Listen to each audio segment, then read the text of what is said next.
welcome back to Trees and Turtles. My name's Imogen, and in today's video I'm sharing hard truths about success and productivity that you don't want to hear, so turn this video off right now. Or alternatively, you could subscribe, follow me on Instagram, give this video a massive thumbs up, and get ready to get out of your comfort zone. Okay, the first thing I want to say is that there is no shortcut to success. We hear this all the time. Nobody wants to listen because it is not fun. What is fun is seeing like videos online about how people are successful overnight and they're a millionaire and they're like graduating from 13 universities at once, and all of this stuff that makes us feel inadequate about ourselves, but also at the same time weirdly inspired, and we're jealous and we're like, oh my gosh, I want to have that, why can't I be that person? And often it drives us to like make difficult, like bad decisions or just feel bad about ourselves. But the truth is, there is no shortcut to success, okay? All of the goals that I showcase on my channel were not achieved overnight. Like, if you ever get the impression that any of these goals were achieved overnight, please know that is not true. Like, I've been on YouTube for a while now, and I only just started making, you know, uploading daily videos, and the results I've seen in this period have been phenomenal. But like, am I anywhere close to being Mr. Beast? No, not even close. Like, I mean, come on. So, you know, compared to that, like, if that is the standard for success, I'm not successful. It's the same with, like, you know, my, like, A-levels or my degree. Like, these things took years to achieve, okay? And any sort of stuff that I've talked about, like with finances, again, taken a long time to achieve, lots of persistence, lots of consistency. There is literally no magic formula unless you win the lottery that, you know, that guarantees that success without putting in the effort, and then you still got to buy a ticket, right? And some people buy tickets for years on end and never win anything. Okay, sometimes you do, and if you have, congratulations, but I'm just saying it's probably not the norm, and there is no shortcut in general to success. Okay, the second thing I want to say is that failure is inevitable. You will never succeed. Never without some kind of failure, okay? You have to embrace it as part of the journey. You will have setbacks. You will be rejected from things. You will be disappointed. You will feel sad about your goals.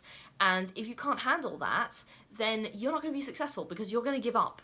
And I know several people like this who get disappointed at the slightest rejection or setback, and, you know, I don't want to name names, but their lives suck. And genuinely, I really wish that they would have a little bit of resilience. And it is hard. I get it. I completely get it. Like, I feel sad when I get a rejection. I feel sad when I get a setback.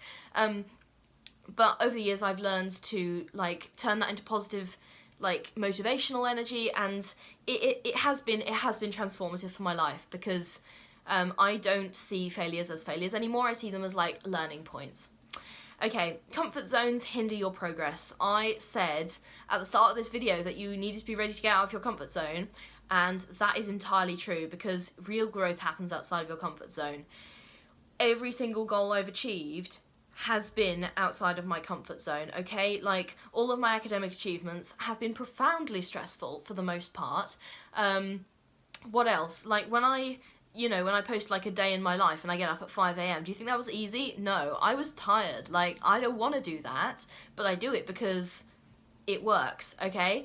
And the same with like saving money. Would I rather like go on a spontaneous trip to Europe? Yes, but no, because I want to save money, okay? So like, I could like blow all of my savings on one amazing extravagant holiday, but I would not want to do that.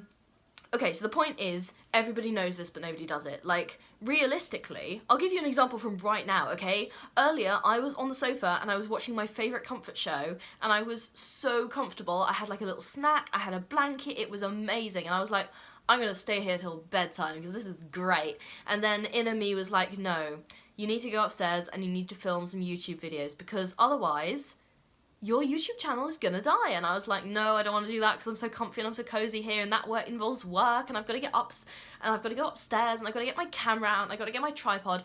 And then I was like, you know what? This is a privilege that you even have the chance to do this, so literally stop whining and go do it, okay? So the point is, everything requires consistency, and you've got to get out of your comfort zone. The next point that I want to say, and this is going to be, like, this is a hot take, this is controversial, balance is a myth, okay? Everyone talks about having a balanced lifestyle. Fuck balance, okay? Like, all of my goals, they've demanded some kind of intense focus, okay? And that naturally means that other things will get neglected. And I'm not saying, like, you know, quit your job. obviously, and I'm not saying like neglect your family, and I'm not saying like stop sleeping, because all of that is very toxic advice and very bad, and it is very important to take care of yourself. And I have said in many other videos that you should find a balance, but I do want to temper that advice a little bit here by saying that sometimes you need to go all in on a goal for a limited period of time. Yeah, okay, don't sacrifice your well-being, but there have been times in my life when I have been like single-mindedly devoted to a particular goal, usually an academic goal, not always, but single-mindedly devoted, and I couldn't really think about anything else until that goal was achieved. And it has usually been a short period, but it can be like months, okay? So it's okay to be a little bit out of balance sometimes. Always make sure that you take care of yourself though. Alright, the next one you aren't going to want to hear, but not everyone's going to like you, okay? Striving for universal approval. Everybody wants to be loved, everybody wants to be popular, everybody wants to be like the person who gets the comments being like, oh, I can't wait to be like you, or, you know, I wish I could be like you, or all of these things. But sometimes you'll get the comments saying like, ooh, she's showing off, or like, ooh, why would you flaunt that? Or, you know, you're ugly, or you should stop posting. And these things are like, not everyone will like you, and it's been kind of a difficult journey for me to come to terms with this, because I am a massive people pleaser, or rather I was, and I really want to be liked. I mean, why the hell do you think I am searching for approval online? Like, I mean, I'm kidding. I like to make content, but the point is, you know, hate comments hurt, and obviously fortunately I haven't got so many on my YouTube channel so far, but I've been sort of, like, I've received hate, like, in my life for achieving multiple goals, and, it's kind of hard to deal with, but not everyone's going to like you, and that is fine, I have come to realise, because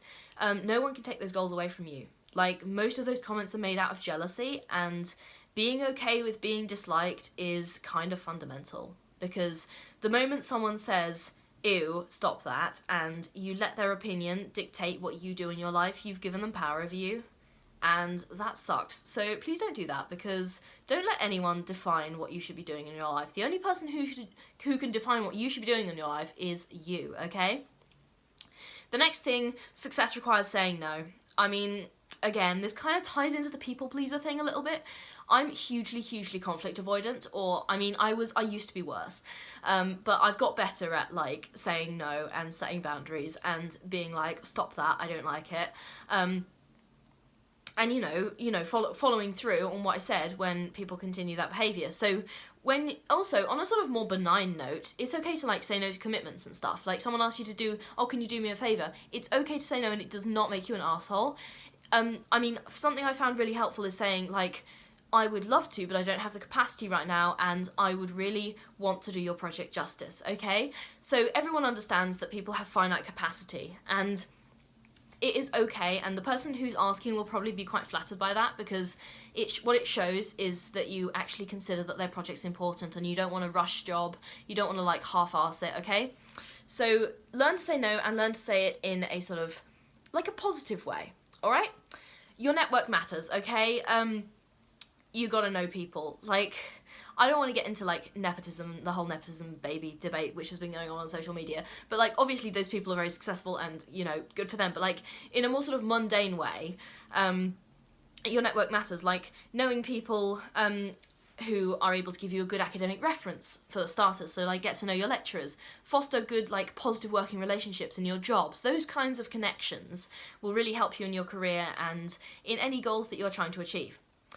The next thing that I want to say, pretty privilege is real. Like, that's a controversial one. Like, I think also the point of this point, anyway, is that the beauty standard is always changing, and the people who fit the beauty standard will always be treated better.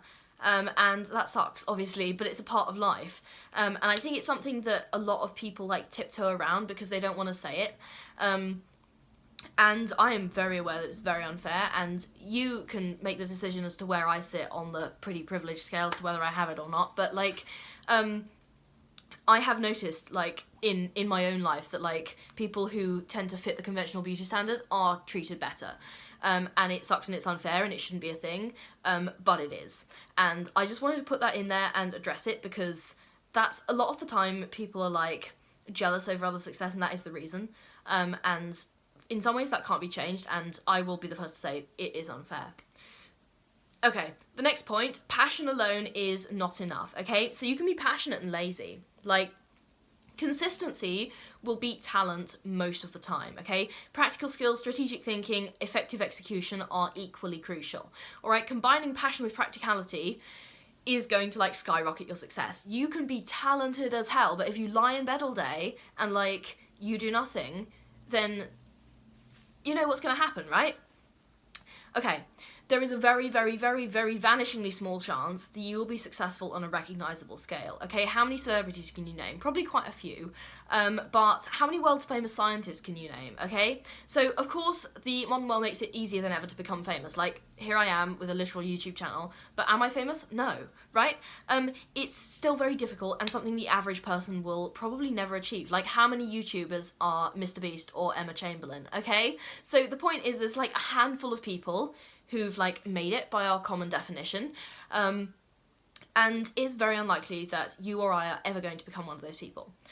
So I don't say this to discourage you, but I'd say this just to be realistic, because it is a hard truth that like there are millions and probably billions upon billions of people who work hard every single day, and for a lot of them the goal will be like fame, wealth, success, power.